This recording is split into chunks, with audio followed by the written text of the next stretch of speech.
Mapapalaban ako. Nasa Starbucks kami ngayon. So, medyo mahaba ang pila. Excited na ako sa Sabado. Sa Yakiniku. O, syempre, yung isa magbabayad yan. Tandang-tanda ko. Sa sweldo, di ba? Saturday. Few moments later. Alam niyo ba kung saan matatagpuan ang masarap na yakiniku? Samgyupsal naman ang tawag sa Korea. Madalas naman akong kumakain dito sa Pilipinas ng samgyupsal or yakiniku. Pero, syempre ibang-iba pa rin ang lasa sa Japan. Authentic at napakasarap talaga. Ito nga besh, hindi ko alam kung paano gamitin ito. Paano ba naman? Hapon ng sulat. Paano kung mababasa to? Kaya sige lang pamangkin, ikaw nang bahala sa kakainin natin. Putal, kayo naman ang magbabayad.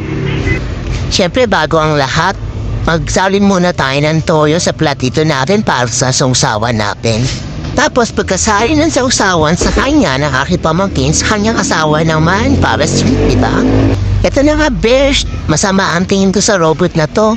Ano ba naman taga-taga naman ng order namin? Talagang ang dami kong gutom. Naku, mukhang marami ata ang makakain ko sa araw na to. Sira na naman ang diet ko, besh. Pero kanina parang nabusog na ako nung nakita ko si kuya. Pero nanaig pa rin ang tunay na gutom. In fairness, iba daw ng boses ni ate. Nakakagutom. Ayan na nga, Beth. Isa nang napag ang aking kaligayahan.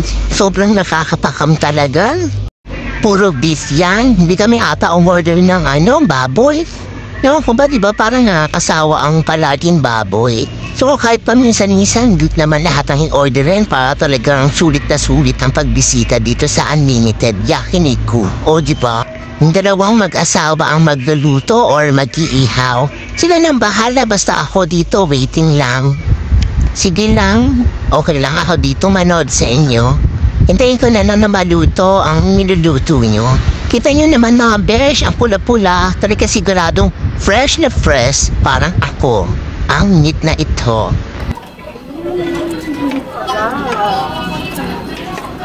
Mapapalaban ako.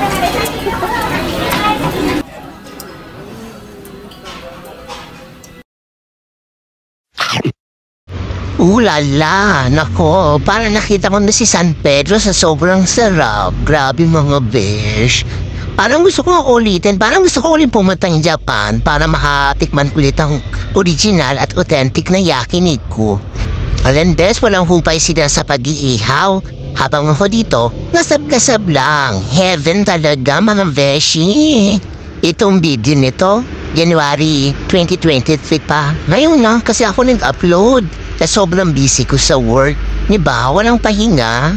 At dahil marami akong time ngayon, nakuha ko na mag-edit. O diba, pak bongga. Isang taon na pala nakalipas. Dapat na this year pupunta ulit ako sa Japan kasama ko yung kapatid ko. Para makita ko ulit yung mga pamangkin ko.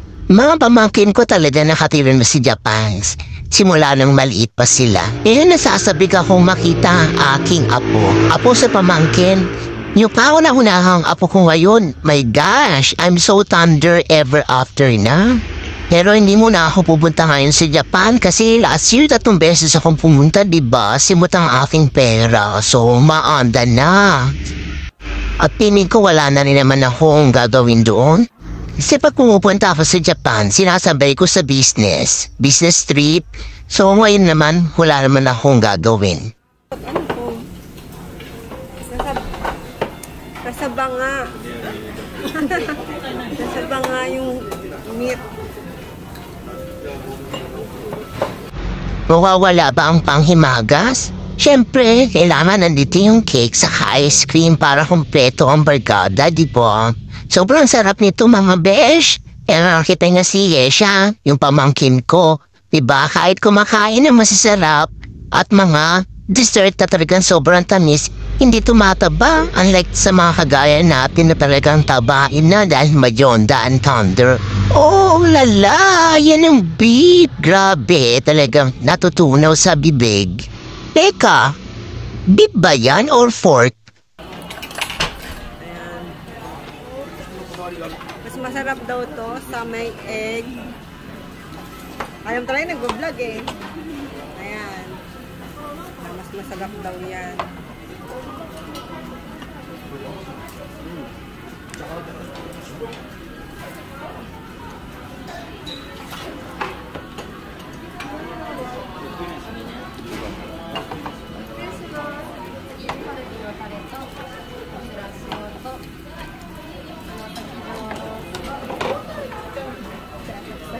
Yung shrimp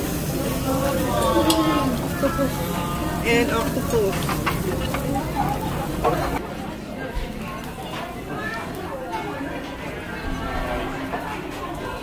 Kimchi.